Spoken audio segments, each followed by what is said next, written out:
Hi everyone, I hope you can hear me. Welcome to today's webinar where we're going to be talking about diversity, equity and inclusion, why you're solving the wrong problem. My name's Sinead and we'll come on to intros a little bit later. But just before we kick off, while we're waiting for those final few people to log in, a couple of bits of housekeeping. First off, I'm sure this topic is going to stimulate a lot of questions. We may create more questions than answers. So if you have questions, please drop them into the little question tab in the corner of your screen, and we will be able to pick some of those up towards the end of the session. And secondly, anyone that's really a big keynote on taking notes, or if anyone has to rush off early, please don't worry. We are taking a recording of this and we will make sure that's circulated tomorrow. So you should be all covered off from that perspective.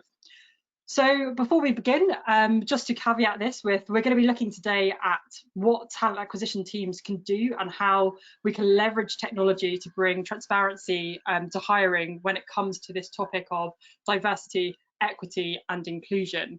We're all here to share some insights and to share some potential questions and strategies, but we're not necessarily here to give you all of the answers or solutions because they will be very bespoke to each company and each situation. So without further ado, I will take us on to a little look at who our speakers are today. We have a full suite of Beamery team. Kicking off with Steve Bianchi, who is our Chief People Officer. Steve, it would be great if you could just give us a quick a couple of things about you and why you're here today. Sure, thanks. Hi, everybody. So as Sinead said, my name is Steve. I'm the Chief People Officer at Beamery. In addition to leading kind of just the HR function, I have the recruitment function as well, and we also look after things like workplace environment, internal communications, and making sure that everything we do is done in such a way that we can be proud of what we're accomplishing at Beamery. Excuse me. It's a little bit different, and I just want to give you perspective as we open up the conversation. It's a little bit different to be the Chief People Officer in a company that actually builds and designs tools for HR and talent professionals that are not part of your organization. What that means is, in addition to being and providing functional leadership, it also means that we have a great understanding of some of the same issues that our customers and clients externally face, because we face those exact issues internally as well. So I'm hoping throughout this conversation today that I can balance that view with a little bit of how are we doing things internally and what challenges do I face and does my team face as a colleague and professional affiliate of yours, and at the same time speak a little bit to the bigger and broader picture of where the trends are going, where the market's going, and what I see as somebody who is situated within a company that's actually trying to make a difference and offer products and services to help tackle some of the issues that we face as professionals. Thanks, Steve. And Samantha? My name is Samantha. I'm a solutions delivery consultant here at Beamery. So as my primary role, I actually interface with folks like Steve and talent acquisition teams more broadly to implement Beamery in accordance with their strategic goals. And lately, a lot of that circles around how they can ensure they are a safe and inclusive place to work, and how they can ensure that their hiring and talent attraction practices reflect that. So really excited to join the discussion today and bring some of that, some of those points forward in our conversation. Thanks, Samantha. Just before I carry on, just want to check that everyone can hear us. I'm seeing a few comments coming through saying that there's no audio. So if you can just let us know if you can actually hear, because we can all hear each other okay from the organizer perspective, but we want to make sure. Okay, cool. It sounds like we can hear. Perfect. Brilliant. Thank you, everyone, for letting us know. So just over to me then, I guess. I joined Beamery about four weeks ago to lead on employment experience. And the reason I'm here today is my prior roles have really been around diversity and inclusion, formerly at a fintech startup called Revolut, and then prior to that, working with founders of fast growth tech companies in the UK as part of a company called Tech Nation. So I've got a lot of experience working with companies on these kinds of things. So that's my contribution. Right, let's get into the meat of it. So we're going to focus on 3 core areas today. First off, we're going to look at the diversity challenge and how are companies thinking about diversity, equity, and inclusion today. We're then going to look at the role of talent acquisition technology and how that can be leveraged. And then finally, we're going to wrap up with thinking about that kind of higher level and being able to step back when it comes to this topic. And we'll also have space to answer some of your questions if we have them.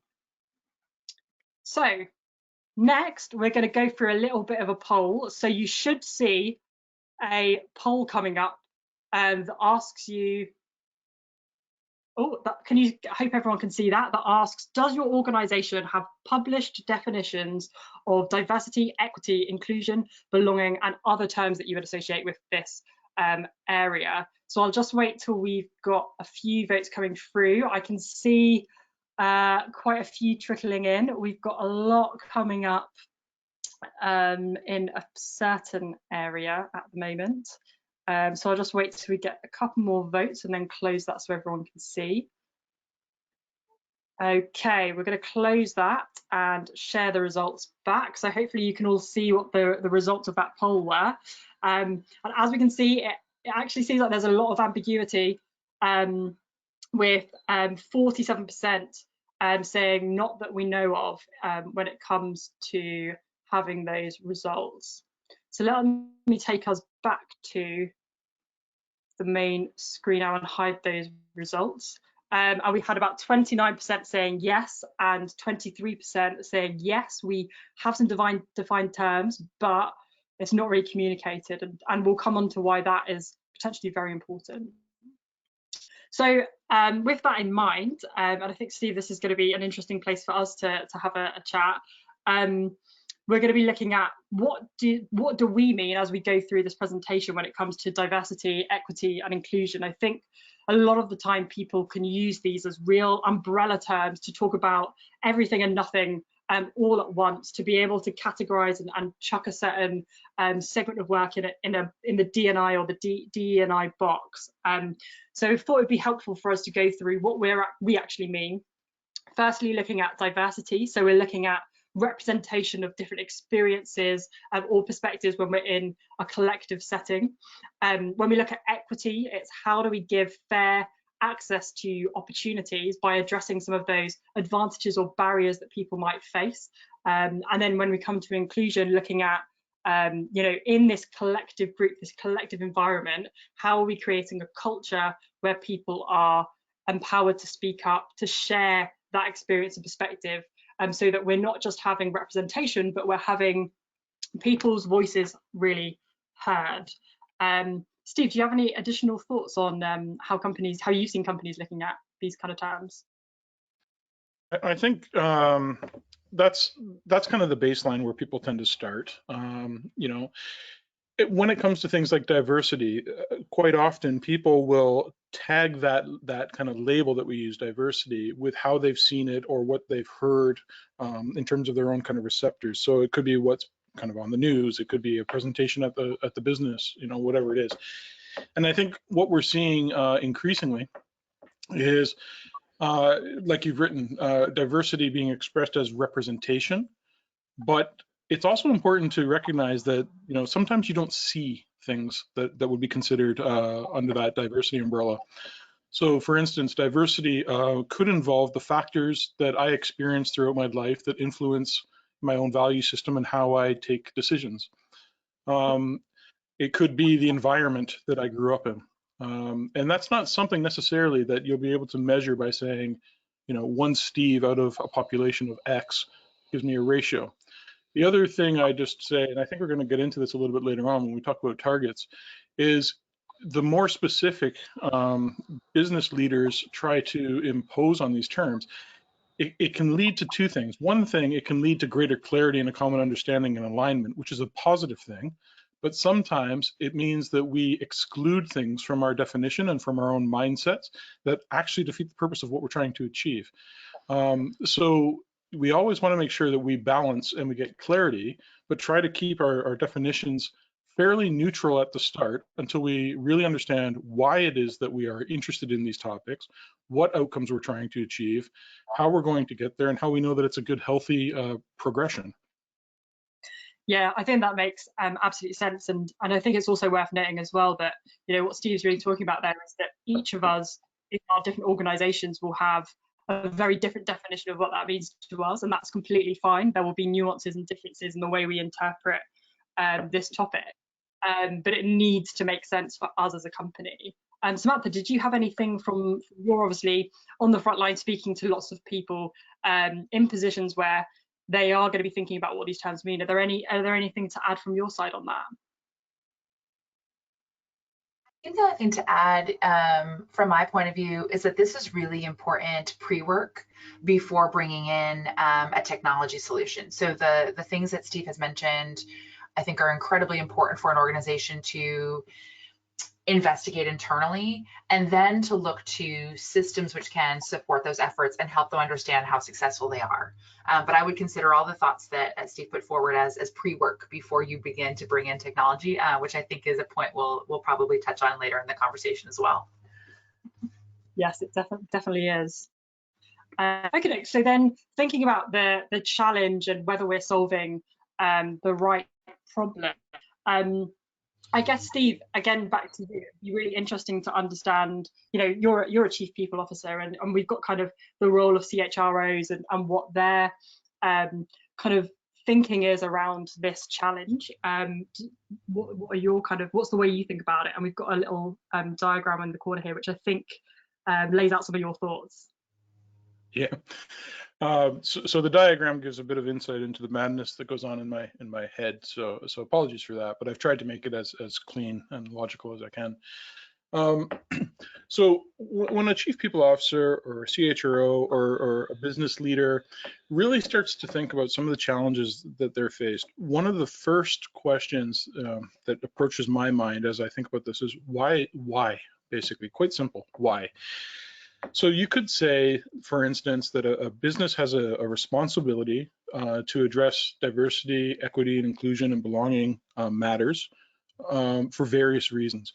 Those reasons could be somewhat straightforward and aligned with an organization, and sometimes they can be emotional, and sometimes they can be confrontational.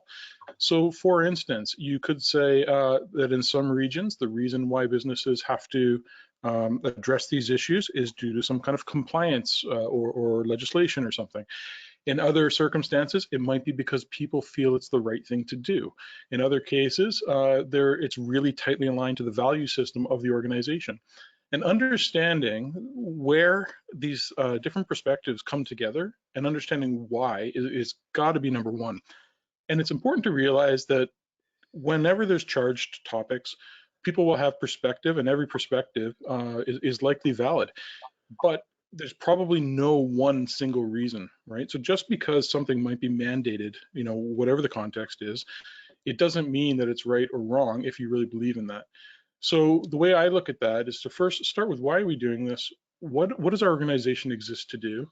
And then how does that inform our stance, our position, and what actions we want to take that is consistent with our values and what we're trying to achieve?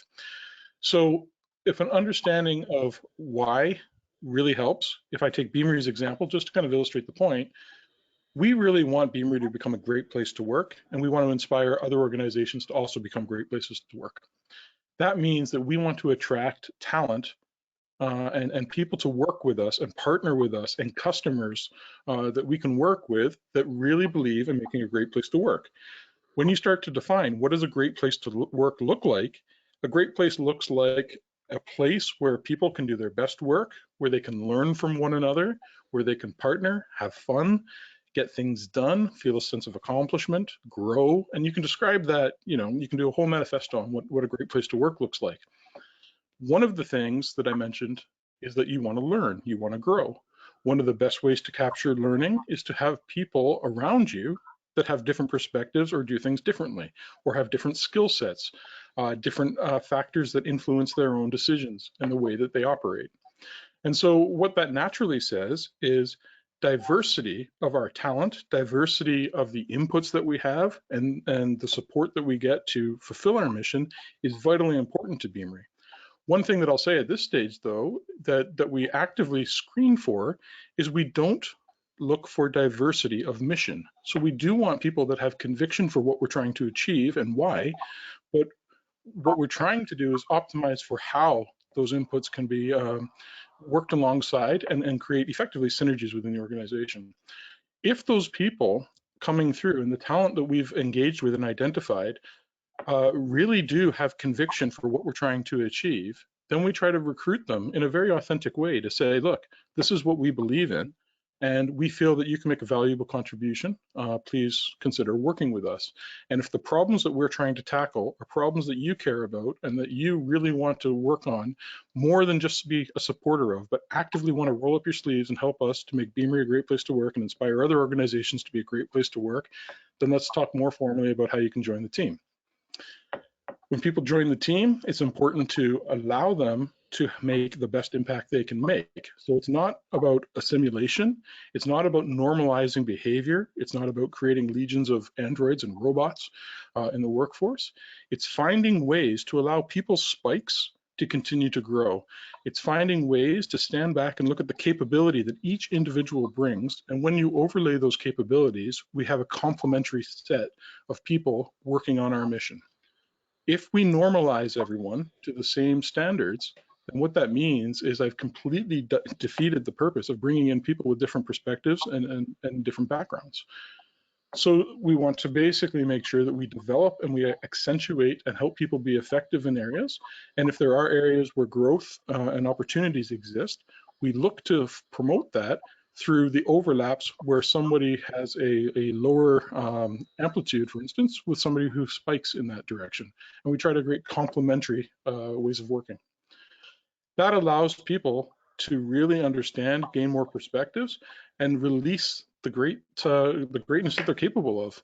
And again, whether that's for internal consumption or externally with our customers and partners out in the business world. One of the things that we're doing to get better at this is, first of all, recognizing that no one's ever perfect. Secondly, it's sharing information about what works well, and actually even things that we may try and fail, because our failure or things that didn't work out quite as we had planned might actually be opportunities for other organizations to pick those things up and make a success of them. And if we can help make them successful elsewhere, then we have an obligation to do so in terms of making employment great around the world. It's not really a selfish proposition, and it's a way to make sure that we're making impact. I would love to get to the point where when we kind of roll into this alumni and people that are out influencing their own employers in new jobs in the future, that what they can do is go there and have an impact. And ideally, I'd love to be able to look back and say, that person is having the impact that they're having because they spent time partnering with the team at Beamery, because we had shared values, because we allowed them to flourish and grow and spike in their direction, because we taught them how to learn. We taught them how to respect others. We taught them how to take those inputs and create tangible outcomes that really amplify whatever causes they choose to put their efforts behind. That leads to, obviously, people being deployed that help other companies directly achieve their missions, and is a way for us to make sure that our customers are successful. And again, just float the whole ecosystem up to actually have a much more altruistic view of how things come together. That wouldn't be possible if we didn't respect and try to pull in people with different backgrounds, if we weren't inclusive, if we didn't listen, if we didn't challenge one another in blunt yet respectful manners. It's recognizing the difference between being direct and being rude, quite frankly. It's recognizing the difference between influence and manipulation, and it's holding ourselves to account for ethics, behavior, and really trying to promote and foster that thing that we care about, which is why it all comes back down to purpose and why we're doing this. It's motive and it's intention. Yeah, absolutely. I think that's all like super important to think about as the whole pie. Another way that I've recently actually had conversations to think about kind of the employee life cycle as well is how do you think about me, we, and us? So ultimately, you want to give those individuals that are coming in with different perspectives in your organization a personalized experience, therefore always thinking about the me, the individual, then you want to be able to make sure they've got an inclusive environment through all of these different touch points. So when the interactions that they have to be very inclusive and to feel like a safe space and feel like they belong.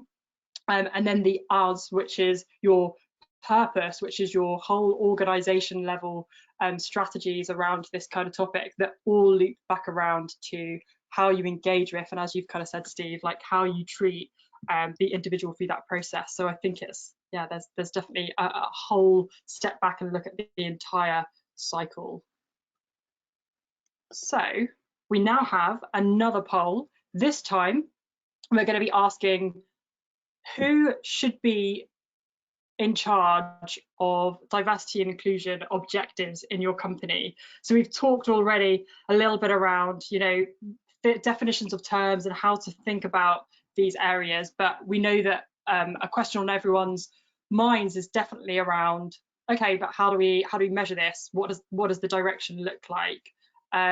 So we'll just wait for a few minutes for that to come through. So who should be accountable? We've got a few options: executive business team, your recruitment team, diversity and inclusion team if you have one, HR, and then if you've got a culture or employment experience team as well. So we've got quite a few votes coming in. So let's just wait one more second. Okay, I'm going to close the poll. So get those quick last minute ones in.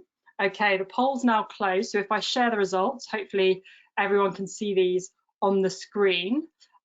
So who should be accountable? We can see that 72% coming in at the executive team, 63% saying our diversity and inclusion team, and then we have a more equal split across kind of HR, recruitment, and culture and employee experience. So that's super interesting to see. And I think as we come on to the next area, we will dig into this in a little bit more detail. So Steve's obviously just talked there about our purpose, and we've spoken earlier about having those definitions of terms to understand, you know, and get aligned on your common vision and what success ultimately looks like, and how you then therefore build in that accountability and ownership. So Steve, Samantha, I don't know if you have anything to add in particular on the vision aspect and what you've seen there. Yeah. So one of the things that I find peculiar is that when we start talking about things like setting targets and more quantitative measures that businesses and business leaders like to see and report, and you know, everybody loves a good chart, but the issue there is that what we're measuring sometimes actually doesn't match the program or the interventions, or again, going back to why we're doing this and the outcome that we want. And I'll give you a quick example. Quite often you'll see things like, let's take a representation example, and let's say a hot topic in startup companies in London at the moment and elsewhere around the world, but my experience tends to be more London, is that we're trying to increase the representation of women in technology jobs, okay? And when they do that and they take the measurement for that, you're basically talking about a numerator, so the number of women filling engineering roles in your organization, over a denominator, i.e. all of the technical roles in your organization. Then they'll say, let's maybe set a target around it. Let's try to increase that number to a percentage that, for again, one reason or another, resonates better with us, and that's what we want to do. That's fine. However, you're dealing with a data set that already works for your company, which means that the only way, without involving other processes or other parts of your organization, that you will influence the outcome of that measure in particular is down to the law of mathematics. You either increase the numerator, i.e. increase the number of women filling technical roles in your business, or you decrease the denominator. So you reduce the number of non-women filling roles, technical roles in your business. And that's really the only avenues you have. What has to happen is we have to think much broader around what kind of organization do we want to be? How do we tie this in with our blueprint for the organization in terms of our planning, our capability management, our workforce kind of view, our workforce demographics, our workforce planning, and then say, what capabilities do I need for the business? what kind of influence should the nature of our values and the virtues that we believe in as a business, how should that influence how we go about realizing that demographic or that type of business that we want to be? So that really comes through with saying, if we want to be a great place to work, then a great place to work means that we have a workforce that doesn't all look the same, that doesn't all speak the same, that doesn't all have the same backgrounds, etc. And we talked about that why a little bit earlier. And we want to make sure that every individual in our business has agency so that they can adopt and influence the outcomes and have a say and have a voice. We want to then measure what's important in carrying that through. So I would argue that it's less important for me to measure the outcome of a representation statistic, like the quick little example I shared. And I would say it's more important to me to measure things that will influence what that number is going to be at different intervals in time. So why is that number not the number we want it to be? Are we failing in our language to attract the right people? Do we have some kind of persona associated to us that basically turns a particular demographic to form a certain perspective or opinion? Rightly or not, it doesn't matter. That's the opinion they form. So it's things like that, and it's really digging into how do we promote not just the vision of what we want to become, but who we actually are and why we want to have that, or why we've earned the right effectively to be a place where people should consider coming to work. And as you do that, you can support visions and processes and with thinking, with tools, with some technology, yes, but recognize that a tool or a technology, and I say this, representing a vendor, a tool or technology is not going to be a silver bullet and solve your problem. You still have to own it, you still have to have agency, and you still have to know what it is you're trying to achieve and why. You want to develop the expertise to be able to influence those outcomes. You want to be able to be authentic about how you have conversations around topical issues that are important, not only to society and to your business, but also to your employees, your stakeholders. And really what you do is you find the common ground. And I will typically always come back to that common ground being around values. If people care about the same things, it's okay for them to get worked up and express, different points of view, because what they're doing is they're expressing passion for that common ground, for the topic. And whilst people may not always agree with a course of action or a behavior related to that, the fact that somebody is expressing a point of view means they care enough to express a point of view. It's then up to us to figure out how we can channel and work with that to direct it and focus it on creating net positive outcome rather than being destructive. And this is, again, it's a values alignment, and it's a way that we can pull these things together to get everybody on the same trajectory and make everything come together.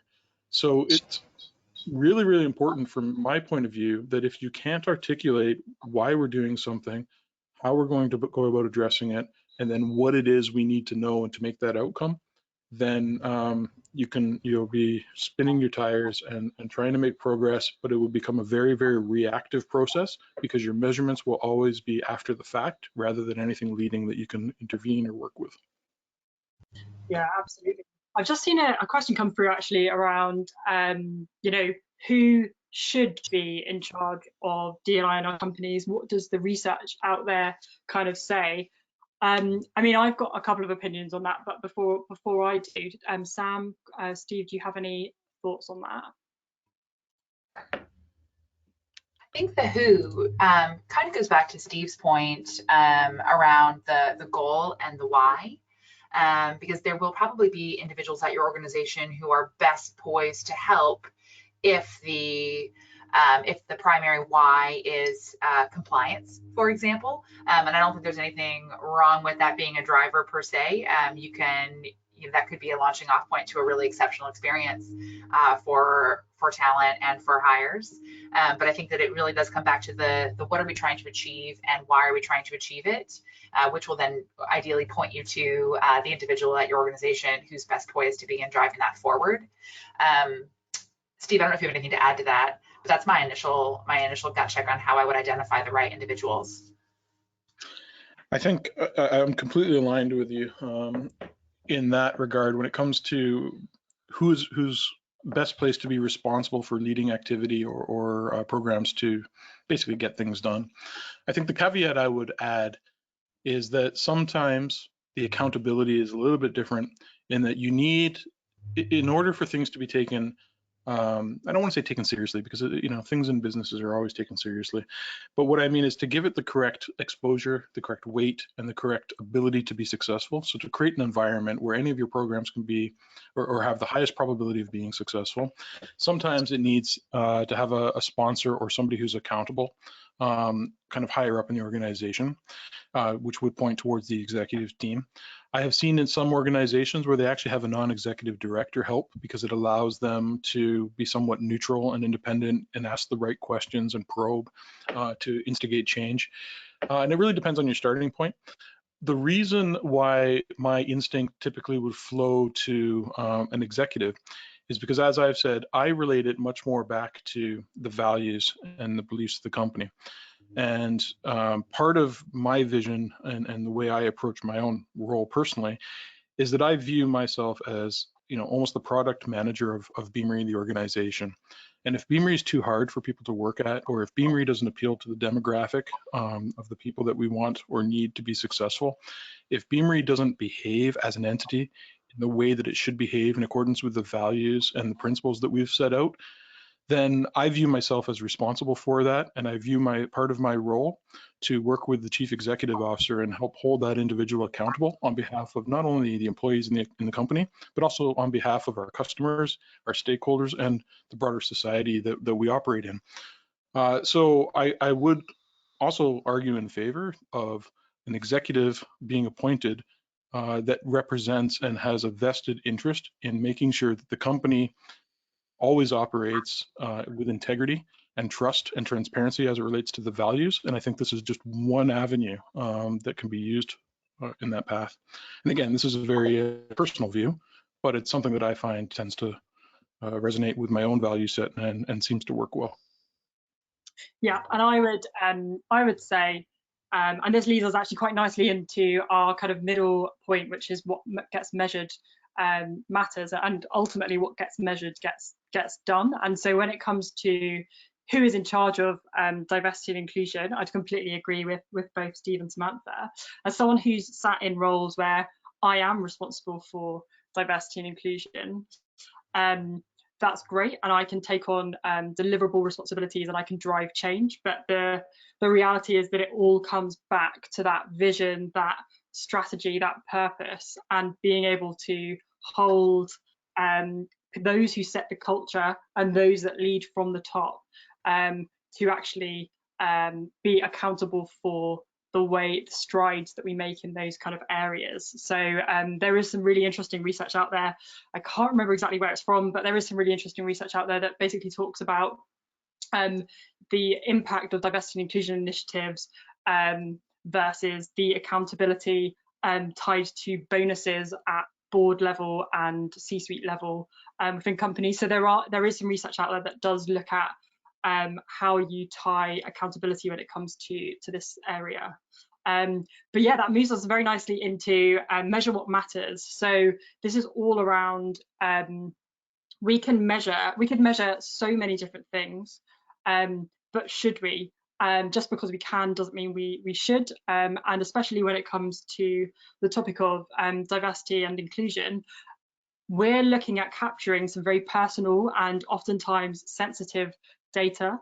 That comes with a whole other array of considerations when it comes to capturing, storing, and then making use of that data, which is why it's super important to get aligned on our vision and our purpose and why we're doing diversity and inclusion, so that we can then start to measure what we need to make change and to build into our strategies.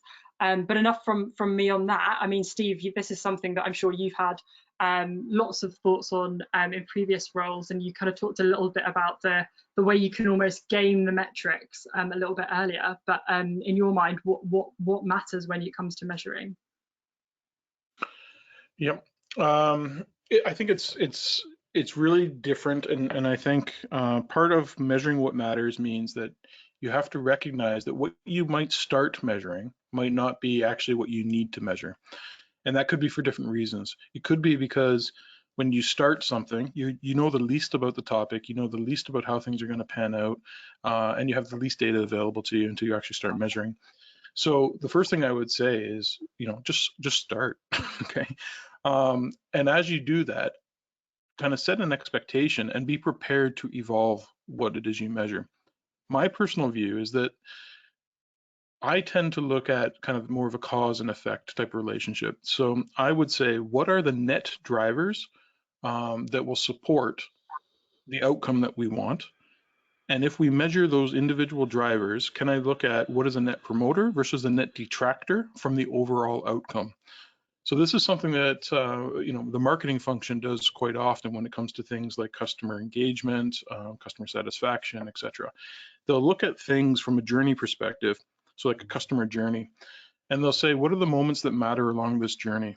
Where do we really need to get this right? Because it will make such a huge impact in terms of the exponential relationship between getting this thing right and getting everything else compliant, for lack of a better description.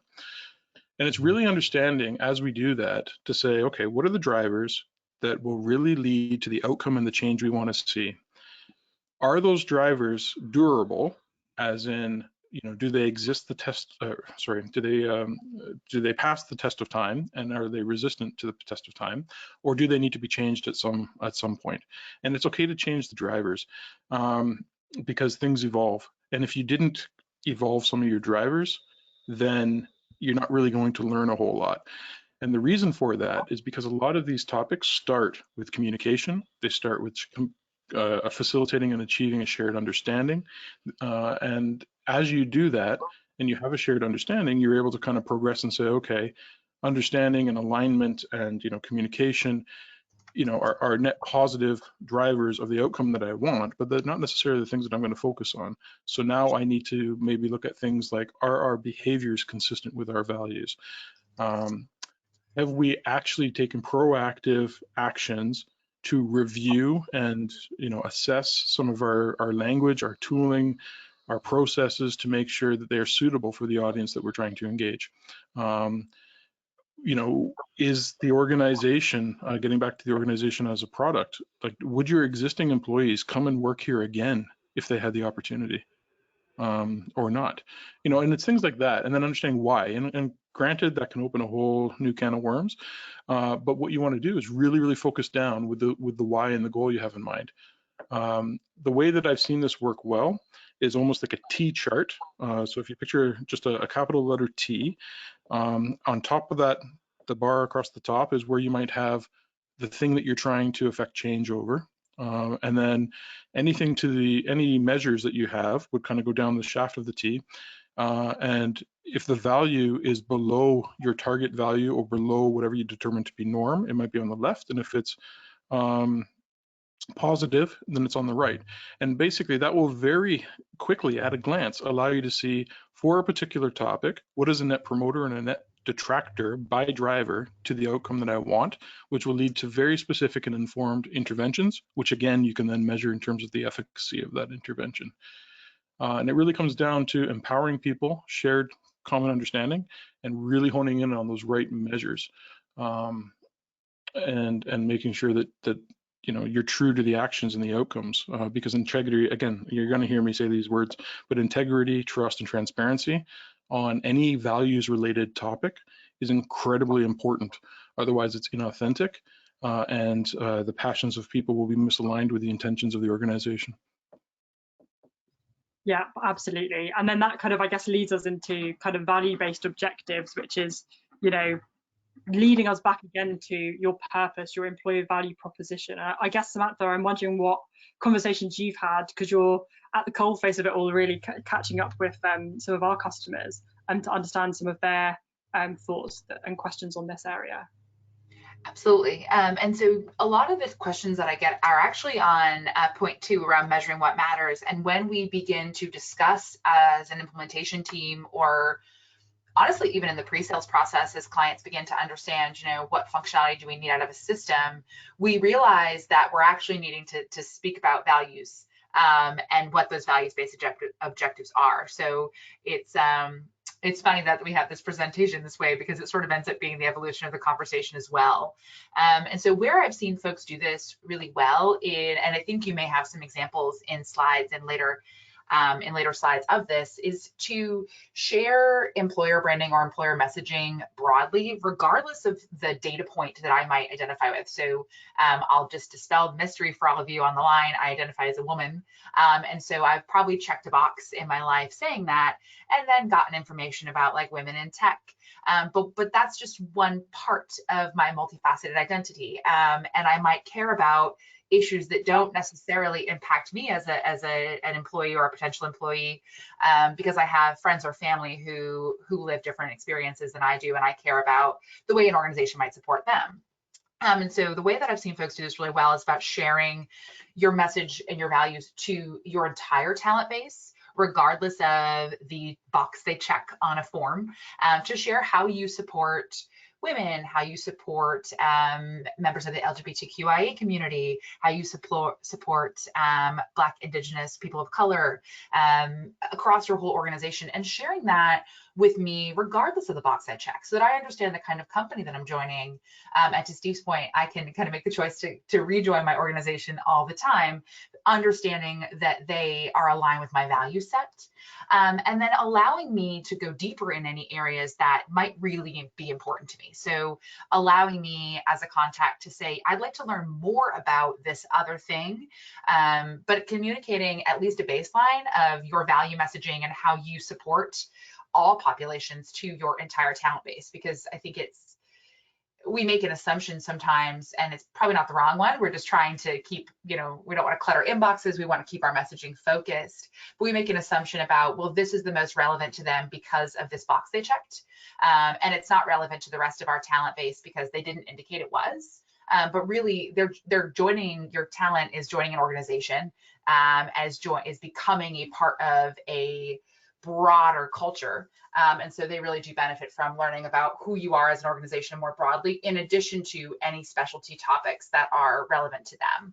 So that's something that really has come up a lot in conversation recently. And again, seeing some organizations that are doing a really exceptional job of blanketing this messaging and kind of who they are as a company to all of their talent, and then allowing individuals to sort of self-select where they would like more information to ensure that it's a good fit for them in the long run. Absolutely, thanks, Samantha. And we'll get back onto some of those conversations that you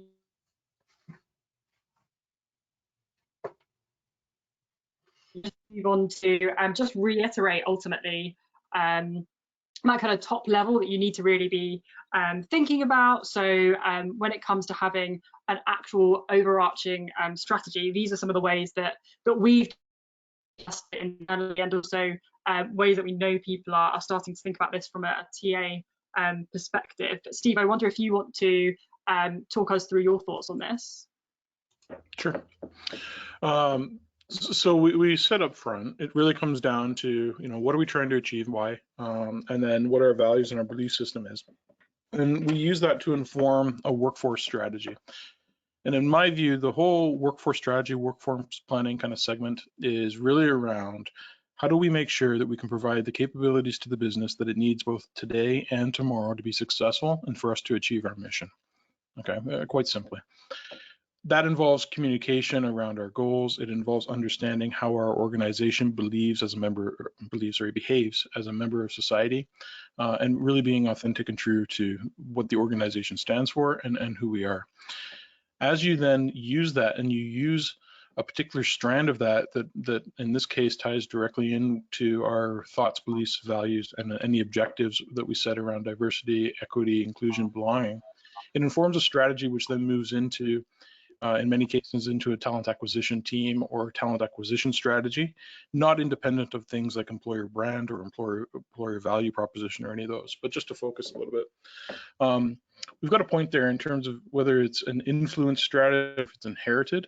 One of the things that I find in terms of being a great input to help figure out and test your workforce strategy and your capability model is to get input from the people that are actually interfacing with the marketplace. And what better kind of source of input than the recruiters? So how do we convert this from a flow diagram that kind of goes a process, left to right or whatever it is, to actually a closed system? How do we get feedback from the recruiters and from the people in the marketplace, from line managers and from candidates themselves, to come back and influence our strategy, to test our strategy, to validate it? So it's things that could be broken down, for instance, into let's take this topic of representation again. You might want to look at different demographics coming through the recruitment funnel. You might want to segment that in the same way marketing might do audience segmentation, to Samantha's point earlier. You want to look at the candidate experience at various phases through the funnel, but also by nature of the candidates themselves and how did they feel? Was it fair? Was it good? Were there spikes? Were there moments that mattered that we had an opportunity to do better at? Interviewer feedback. But then also interviewee feedback. Was it relevant? Were the questions correct and fair for that role?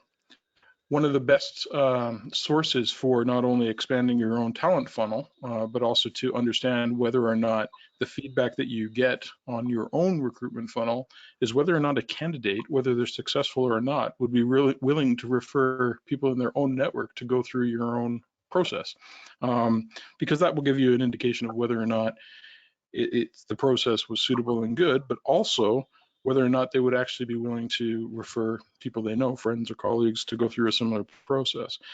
The other advantage there, typically, when it comes to a representation statistic, is that people tend to also have better connections into the communities that you might be looking to tap into. So these things are all really important when it comes to identifying kind of priorities, looking at the development and the engagement going through that life cycle. As we kind of continue through, I don't know, Sinead, some of your slides are glitching, so hopefully it's not everybody. But so we get that feedback from talent attraction. We get questions around that. We test that. We reiterate. We do that. And then ideally that flows into kind of any outcomes and iterations we have, so we understand the drivers and we understand the impact of those drivers on the net result. And that should go back and reinforce and tell us to update and reiterate on the process itself. I think as we're going to go forward, we're going to look at some of the ways that you can do that with some more specific detail. Yeah, absolutely. Thanks, Steve. So I think we've laboured home the point of baking in strategy, getting really clear on what it is in terms of your purpose and being really aligned with the broader organisation. And now we're going to actually dig into how you can actually leverage technology to drive some of the conversations internally. And this is where it really comes back to some of what Samantha was saying earlier about some of the questions that she gets from people that we work with at Beamery. So Samantha, I'll hand you over on this slide. Absolutely. And so there's some detail in this slide, which I'll just kind of talk through at a high level, mindful of our time. But one of the first questions that we often get is, how do I report on this? And this question sometimes comes, as I mentioned, pretty early in the process. And my response is always to look back to the strategy and then to think about how we should use data and reporting, because it's fantastic to have data. It's fantastic to understand and to be able to measure how you are doing against goals. But in order to measure against a goal, we first have to set that goal in place. So I think, as Sinead said, we've hit that point heavy, and so I'll go lighter there in the rest of this, but that is something that's an important precursor. Once we have that goal in place, it's important for us to measure baselines. So to understand where we are today and a bit about where we want to go in the future. And then I think it's also pretty critical for us to think about how we'll use data and the appropriate visibility of that data. It can be appropriate and compliant to capture detail about a contact or a candidate, but it needs to be done in a way that is in adherence with local legislation, and also it's mindful of things like unconscious bias. So do we need to collect this detail in a way that's maybe not surfaced to our recruiters so that they don't even have the opportunity to use it when they are sourcing, and we can remove the question mark about whether someone's race or their gender or their sexual identity was used to assess them or move them forward in a process. If it's not visible to the team, they certainly can't use it. And then we can once we've identified what data we can capture and when we should be looking at it, we can use that to measure our progress over time. And I really do like to look at this historically or reflectively. So less around using the data to make sure that you target more BIPOC engineers, and more around reflecting on, okay, we have these folks in our pipeline. We see a steep drop off at the interview stage. Is there a particular reason why? Are we asking biased questions? Do we need to introduce different hiring managers into this process? That's really where I see the state of data and reporting is allowing us to understand how we're doing against initiatives. We can also use data once we've drilled into it to develop interventions. So if we understand there's a specific problem, we can then be specific in our solutioning and think about different ways to address. Maybe it's that we do create additional campaign content or additional points along our journey to help candidates understand how we address X, Y, or Z in our hiring process, or once they've become an employee.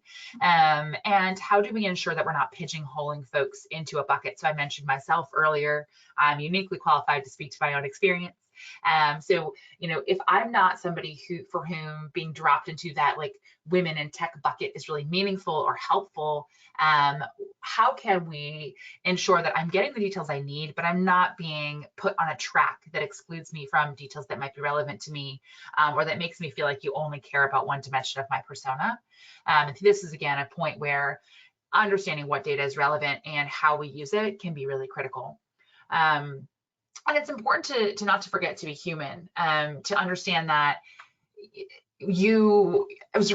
most folks join recruitment because they want to talk to folks, understand their goals, and place them in the right role so that they can make an exceptional hire for the organization, and that employee can really join a company where they can do their best work. And so we need infrastructure, we need process in place, but we also need room for talent teams to educate on what it's like to be an employee. And some of that comes back to what Steve was talking about around the feedback loop of what is it like to work here now? Where do we have gaps? What are we working on as an organization to get better? And how do you speak to that to a prospective employee so that they understand that we're evolving as an organization, and we may not be 100% there yet, but that we're hoping that they can become a part of the solution with us. So really supporting TA beyond technology in terms of helping them have these tough conversations. These can be challenging and difficult topics. I think it's natural for humans to shy away from that. Instead, I think we should lean into it and advance the skills of the team. And Sinead, I think we have a few more slides here we want to move through if you want to move on to the next one. Awesome. And so this gets a bit to the point I was making around reporting. This is a snap of Beamery's Data Explorer, just as a reporting tool we happen to have handy for the conversation today. And so this is just a good example of how you might be able to visualize a gap in your process by looking at your data. So this is a chart split by vacancy stage or how far somebody gets in a process, and then split again by gender that the candidate has self-identified. And so here you're seeing a sharp drop off in the onsite the achievement of that stage onsite between our female and male candidates. I don't know why from looking at this chart, but it sure tells me there's something to look at there, especially since we actually have a slight edge in female prospects at earlier stages. So again, not going to draw conclusions from this chart here today. It would be hard for me to do, but it does tell me there's something to look at. And that is, I think, an important piece of data is you can see a chart, you can see something that your eye goes to and wonders, that looks interesting to me. And then that can tell you that there's some work to do internally to investigate that further. And Steve, I know that you probably look at things like this on a regular basis in your existing role. And so I'm curious how you might further that point.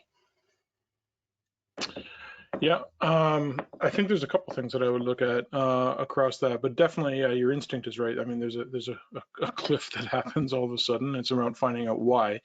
The thing is, I wouldn't also just assume that it's a matter of process. I would also look at things like who did the interviews and was it the same interviewers? Is there a way to kind of look at which people in our organization are not only kind of great barometers for spotting future potential and future talent, but they're also great interviewers. And I would kind of drill into that to say, On the theme else we've talked about, what great on-site interview? What are the drivers to a great on-site interview? What is the outcome that we want? It's not just that everybody had a great time, but that it actually informed a good decision. Some of that means that we won't know what the consequence of that decision is until after the person potentially starts and makes an impact, which means you have to have a tail to close the loop in terms of once the person's on the ground and doing the work. But I would really get into the drivers of what makes a great on-site. This is just more examples of data points that you can see, and given the amount of time that we have, I won't break this down too much further. But to Steve's point, it may not be a process problem. It could be that we are asking questions that, or we're asking certain questions of certain candidates because that's the questions that an individual interviewer likes to ask.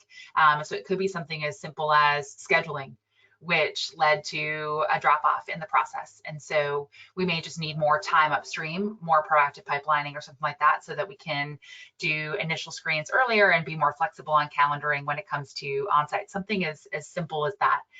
But you won't know if you're not tracking these details and evaluating your process and your approach on a regular basis. And so the other point that I think we probably can't hit too often is that this is going to be iterative and ongoing, that you won't solve the diversity and inclusion problem overnight.